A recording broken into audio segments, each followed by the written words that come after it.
So when it comes to you needing to get a charge of energy really fast and get back on your way with whatever it is you need to do, hydrogen technology ends up having a serious advantage compared to any of the other zero emissions technologies. That's Jacob Leachman, a mechanical engineer and hydrogen expert at Washington State University. I talked to him about the future of hydrogen fuel and its exciting potential.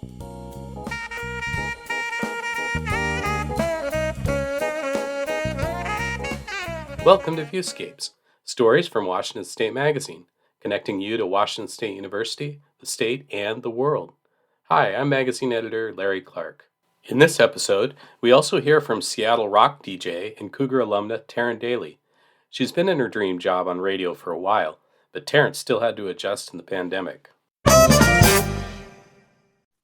I'm joined today by Dr. Jacob Leachman. Jake is an associate professor at WSU's Voiland College of Engineering and Architecture. I have some questions for you, Jake, about hydrogen and what it means for our state and the future of hydrogen. I couldn't be more excited. Thanks, Larry, for having me. Sure, and thanks for taking part in the article that we ran in the magazine.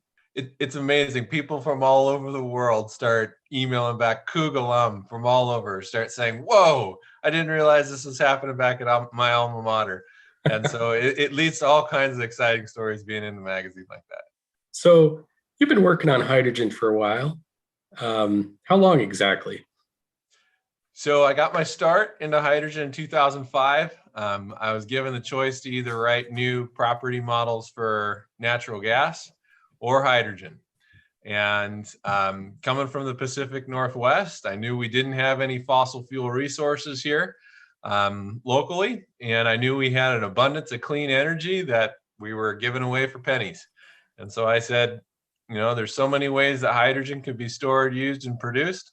That's going to be my future that I'm going to work towards. So 2005, 2007, I had written the current standard equations that everybody in the world uses for hydrogen properties. I realized hydrogen does some really cool things cold there.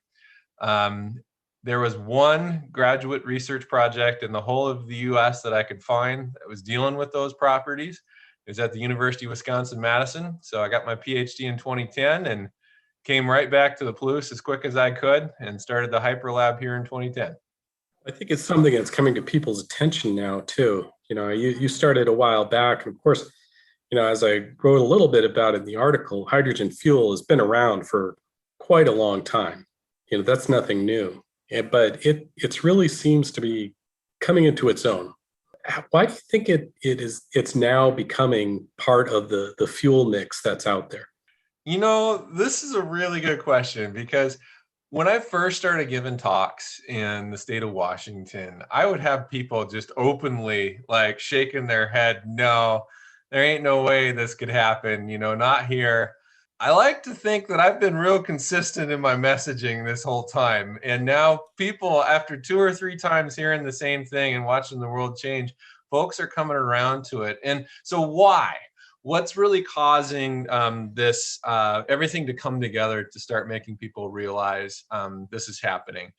And for as many people that are coming around, it has to be many things suddenly aligning in different ways that suddenly makes that many people start to come on board with hydrogen. And so I'm just going to give you a couple of these and how they're coming together. Of course, climate change, right? What's become clear, and you watch some of the tech leaders and visionaries in the region, like Bill Gates, for instance, has finally come around to hydrogen technology. Because when you look at the most difficult to decarbonize sectors, the most difficult to remove CO2 emissions from, hydrogen's really the only, or far and away the leading solution to many of those. So some of those include steel production, or zero carbon or zero emission-free aviation. There's just no even conceptual battery technology that could get us to the amount of energy per weight we would need in order to tend some of those applications.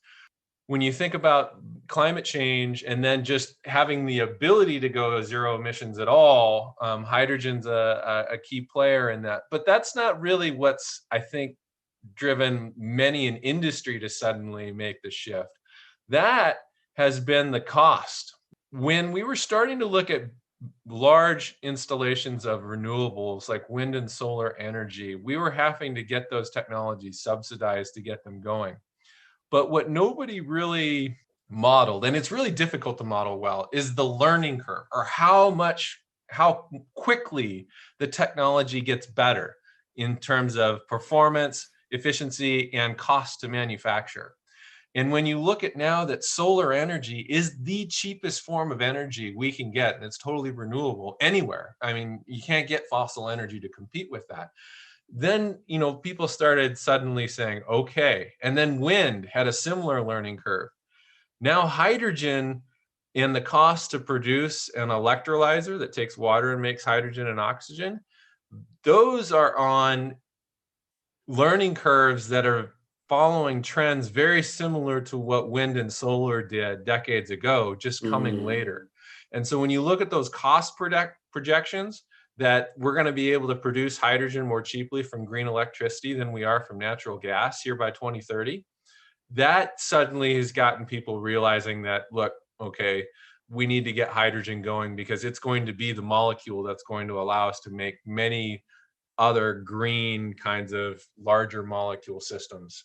Yeah, and we have some projects that are popping up here in our own state, even, not to mention the really huge projects around the world that I think are doing exactly what you're talking about. Can you talk maybe a little bit about the one in Wenatchee, for example? Yeah. So the projects going on in our state, it's been so exciting to see the project starting to roll out. And from way back when I got started here, I said, look, we have some of the cheapest energy, and it's green in the entire country. I mean, the spot market price for energy in the Mid-Columbia Basin can even go negative, where people will the utilities will pay you if you could take the money right then. And so when you look at how cheap that energy is and that it's green, it's like, how do we maximize the revenue, or how can we maximize the return? How can we make this energy product into a very valuable energy product? And how can we do it in a way that gives us more control over where we put the energy? Okay, that's really the challenge that the folks with the Douglas County Public Utility District were facing. The way Gary Ivory described it to me was, he's the lead person there at the utility. He said, look, we were having to put wind energy on our grid by regulation, and we were having to flow water through the dam at the same time via regulation.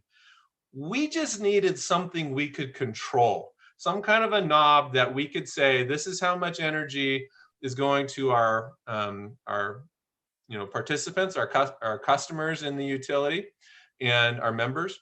And this is how much we can then set aside as a high value energy product that we could sell through other markets to then maximize the return towards those members in our utility. Yeah. And for them, Cummins was the company that won the contract to go in and build a 5 megawatt proton exchange membrane electrolyzer there at the dam. It's expandable. This is just the first And this step. is Cummins, the diesel engine company.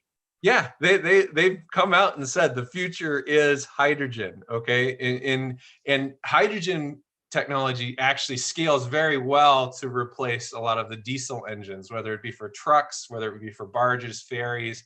It's kind of like, the battery electric diesel wars everybody likes to joke about. It's really similar to the unleaded regular gasoline versus the diesel wars of old, where the diesel emerged as really the long haul heavy duty thing that scaled to larger sizes much more easily than the conventional unleaded did.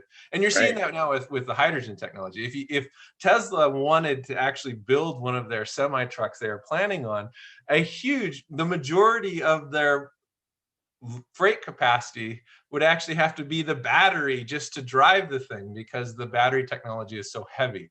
Hydrogen ends up scaling up to larger sizes because it's so light, in a much easier way. So you were saying, with hydro, they then could capture some of that energy from the water flowing through the dam and then convert that into hydrogen fuel. And we've talked about vehicles. Are there some other uses for that hydrogen fuel? Oh, absolutely. So one of the things that as the dean of the College of Engineering, Mary Rizak, who's a petrochemical engineering and spent a lot of time in the fossil fuel industry, said it. Any chemical reaction, any chemical engineer, if you gave them cheap access to hydrogen, they would love that for any of their reactions, because that's what drives a chemical reaction. pH, what we learned as the driver of chemical reactions from high school chemistry class, literally translates from Latin into the hydrogen potential. So if you can have extra hydrogen available, that makes making any of your chemical stocks, whether it be ammonia fertilizer for like farming, a lot of our fertilizer has to come from California or the Gulf of Mexico, where the petroleum refineries are. If we had lots of hydrogen here locally, we could then make that ammonia fertilizer here for our farmers much more easily. If it's not that, we can make methanol, we can make ethanol, we can make all of these different chemical feedstocks and products without having to produce carbon dioxide into the atmosphere in order to do that.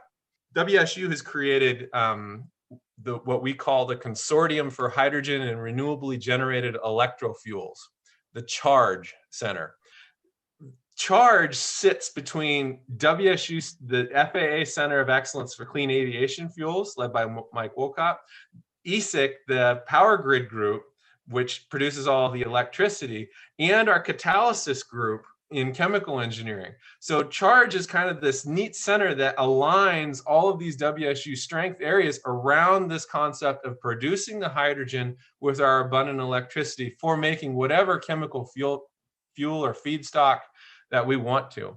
But what I told them when they founded it is that, look, once you've got clean hydrogen, that's your most valuable energy product right now on the market. So for transportation or vehicles or whatever. So, once we've got that market saturated, then we'll start looking at some of these other higher value, chemical fuels, the electrofuels that folks like to call them.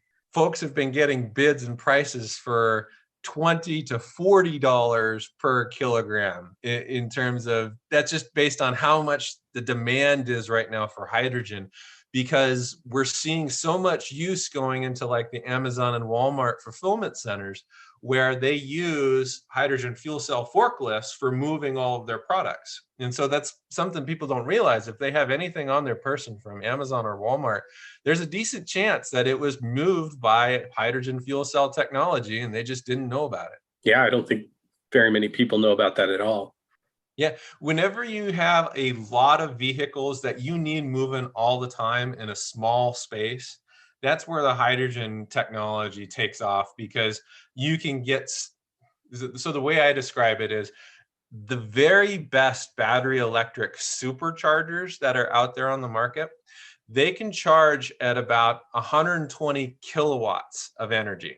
Okay, that's about 100 times more than what you'd get from just your plug-in here in the wall, your 110-volt plug-in. Okay, now 120 kilowatts of power, when you compare that to a hydrogen charge is around 4 megawatts of energy transfer. And so it's about 40 times faster than even the superchargers that are out there. So when it comes to you needing to get a charge of energy really fast and get back on your way with whatever it is you need to do, which is the case in many of our ports, whether they be a highway port or a naval port or airport, hydrogen technology ends up having a serious advantage compared to any of the other zero emissions technologies. Well, and speed really matters in these supply chains. I think we've seen a lot of the supply chain become exposed during this last year, and speed matters. And That's when great. I hear you saying this would speed up the ability to move those products quickly. Yeah, and it's something that folks don't realize. Nature evolves for reliability. okay, that you can count on something happening regardless, okay? It's survival of the fittest, really, in that sense. Hydrogen technology has been shown reliably to be the thing that you can count on, whether it be after a hurricane and the power grid's out and you need a generator to go, or these fulfillment centers that have to go 24/7. That makes a difference. And the battery folks are always like, well, our technology's 20% more efficient or 10% more efficient, so ours is going to win. Well, the most efficient way for green trees, to capture energy is from the green spectrum of light. But they reflect that. That's why the trees look green, because it's more robust and resilient for them to take the energy on either end of the green part of the spectrum. It levels the whole curve. And so that's a simple thing that folks don't realize, is that reliability and credibility, that when you need it, it's there. Hydrogen has that advantage that is, I think, one of the reasons why many of the fulfillment centers continue to go that way. So where does hydrogen go from here? What's the next 10 years look like in your mind? The next 10 years, I think, are just getting started, right? So the project at Wenatchee, the Wells Bench Dam there, with Douglas County PUD, is just one example. You've seen the Tacoma Power come up with the first electrofuels rate plan in the world, got worldwide attention as a model for how you get clean energy projects going. It's targeted and could be a great opportunity for massive hydrogen production in that port, where it uses 11,000 gallons of diesel every day. So that could be a real big win, and something where Washington State could lead the world in very easily. So you're going to see more projects like that. The first hydrogen refueling station in the state of Washington is going to get built here in Olympia later this fall. It's not going to take a huge amount of hydrogen refueling stations to get a highway network across our state going. Not like the big rollouts where in California they tried to maximize location to the homes and residences. I think they've learned that the highway stops can be really key, and I think we have an opportunity to not make some of the mistakes they've made. So you can see the ports, in these cluster projects going up across our state and region. That'll kind of get the backbone going, where a free market can really emerge, where people can have a lot of confidence in it. It's the next 20 years after those 10 that I'm particularly excited about and looking forward to. To completely get rid of our fossil fuel imports to our region, okay? The amount of energy we need is fairly staggering. I mean, Bloomberg did a big analysis about the amount of green energy we would need to achieve our Paris Accord targets by 2050. And the rough estimate was we would need a land mass roughly the size of India just producing green energy to do it. And they said, this isn't possible. How are we? I mean, we can't do this.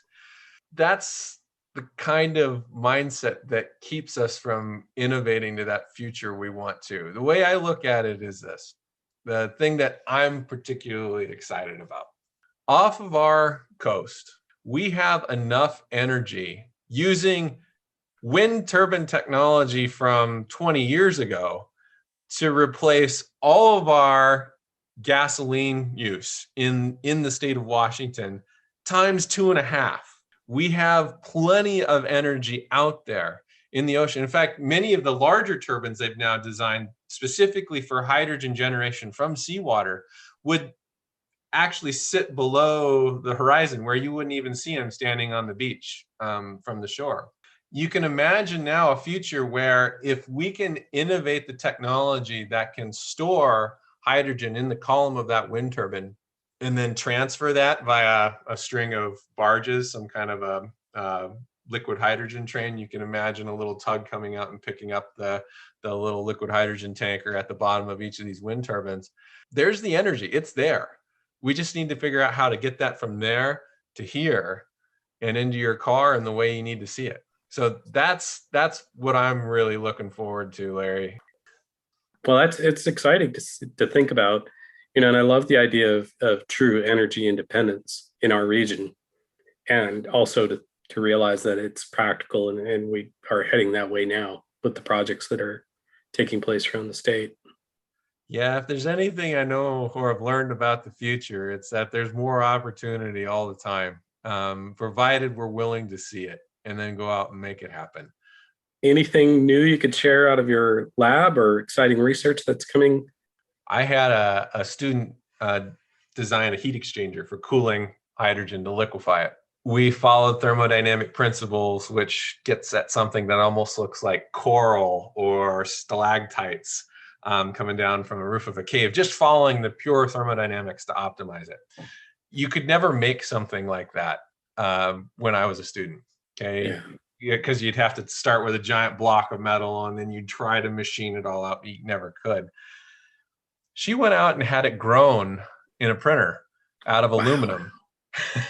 Wow. And not only that, did it have every little bit of metal where thermodynamics says there needed to be metal in order for it to work, but it ended up costing about what would have cost us to have one actually machined that wouldn't have gotten anywhere near as close performance-wise. So the world is changing where it's not too far down the road where you can imagine a hydrogen liquefier for the column of an offshore wind turbine being printed, loaded onto a truck fueled by hydrogen, and driven out to be launched into the ocean all in one seamless step.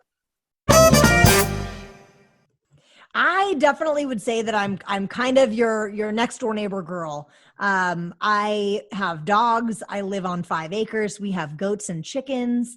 I'm a commuter, so I have a lot in common with our listeners. Our listeners go by a term called rockaholics, and I feel like a great example of who a rockaholic is. That's Taryn Daly, the weeknight DJ at 99.9 KISW, The Rock of Seattle. Her signature tagline, tearing it up. She's on air from 6 to 10 p.m. Monday through Friday. On and off air, she roots for the Cougs. Taryn became interested in broadcast media at the Edward R. Murrow College of Communication at Washington State University. The 2007 grad recently talked with me, Adriana Janovich, associate editor at Washington State Magazine, about her job as a DJ and how she adapted to broadcasting from home during the COVID-19 pandemic. I live outside of the city. I have a little baby. I spend a lot of time outside. I love recreation.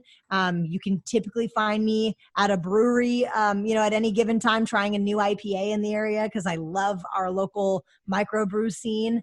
So I just think that I really connect to our listeners in the sense that I'm so much like them because I am one of them. I've listened to KISW since I was really young and always looked up to the females that were voices on this radio station. And now I feel super lucky to be one of them. And but at the end of the day, I'm just the girl next door. I'm pretty pretty relatable, I would say. The KISW family is definitely my family. The pandemic changed the way Taryn worked. Instead of broadcasting live from the KISW studio in downtown Seattle, she commuted from one floor of her house to another. So home for me is actually in Stanwood, which is an hour north of Seattle. And so my normal commute, I would be leaving the house at 1, 2 o'clock in the afternoon, getting to Seattle sometime around, 2 or 3. And then I drive home at 10 o'clock at night, and it's about an hour each direction. Well, now I commute from the upstairs to the downstairs. So that Friday where we were told, hey, this is going to be your last day working from the studio, they had our work laptops set up with the technology to be able to do our shows from home. But I didn't have any sort of a home studio, kind of had to build that out, and it still isn't very exciting. I wish I had cooler things in the home studio. But yeah, basically we can do almost everything with a microphone, a little, processor and a laptop, which is just wild. The times that we're living in, the technology that's available to us. It still is not the same as being, in the moment in that studio, pushing the buttons, looking out at the traffic driving by on I-5. But it's still pretty remarkable to be able to do it from home. And we've kind of turned that into part of the storyline of, radio and the coronavirus global pandemic. Taryn's duties go beyond DJing. She also blogs and manages social media for her station's parent company. I would say that almost everyone that works on the radio anymore has multiple hats that they wear in their position. That's definitely the case with me. My radio show is a 4-hour program at 6 to 10 p.m. Monday through Friday, but I do a ton outside of those hours. I'm actually the social media director for the radio cluster in Seattle, Entercom Seattle. So I oversee the social media digital strategies for 5 radio stations. And we study trends, and we study the competition, and we, meet every single week to talk about things that are working, things that aren't working. Because one thing in particular that has changed in radio is that social media is a huge part of, what people are consuming, and radio is heavily involved in that space, which is, it's pretty cool. So the conversations that we're having on the air can basically be extended on our social media platforms. And a lot goes into that. So we love to show who we are. We love to have those close kind of personal relationships with our listeners, and social media definitely gives us that opportunity. On top of that, I'm also the assistant music director. So we have music meetings every single week where we are listening to new music and talking about which songs we are playing, searching out those up and comers that, hey, we should keep a pulse on this band because they're going places. Technology is pretty amazing. There's no switching out, reels and playing records anymore. It's all done digitally. And it definitely gives us more time to connect with our listeners outside of, listening it to us and hearing us on the radio. We get to form those relationships with them off the air as well. Taryn was a radio superfan from a young age. So my earliest radio memory is actually from 5th grade. And at the time I was listening to a station called Cube 93. They had an event at a Circuit City, which we don't have those anymore. But I remember making my parents take me to meet Eric Powers, who actually happens to still be on the air at one of our sister stations, Hot 103.7, just to, bring it all home.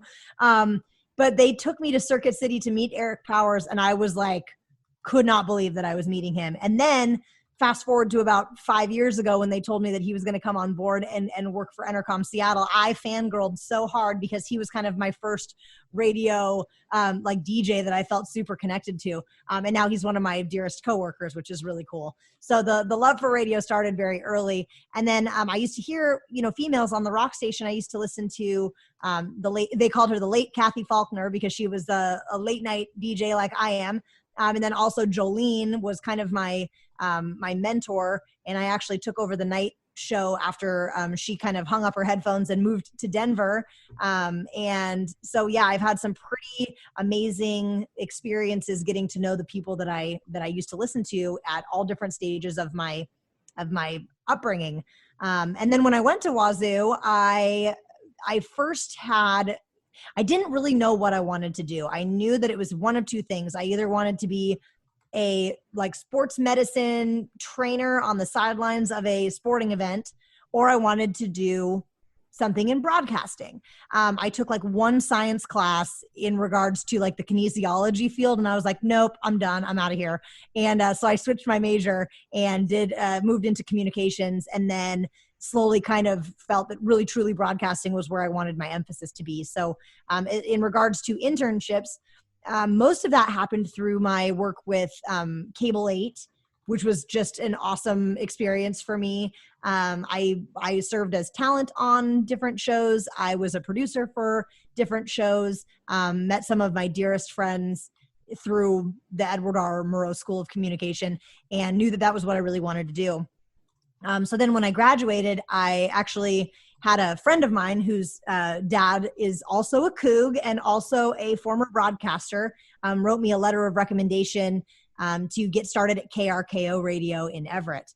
And so that was my first, radio job, although I wasn't technically on the air there. I would do different promotional recordings or commercials, things of that nature, but I didn't actually work on the air there. I was more of a sales and advertising person. And then I wandered away from radio for a little while, came back to it in Bellingham, landed in Seattle, and here I am. She won't be hanging up her headphones anytime soon. After nearly 6 years at KISW, Taryn still feels the joy and excitement of her job being a DJ. It's just such a wild ride. Your adrenaline is going a million miles an hour when you're doing a live show. And it's just a blast. And I feel really like you have no idea how lucky I feel to be in the position that I'm in. I got my dream job at my dream radio station when I was, 30 years old. And that doesn't happen for everyone.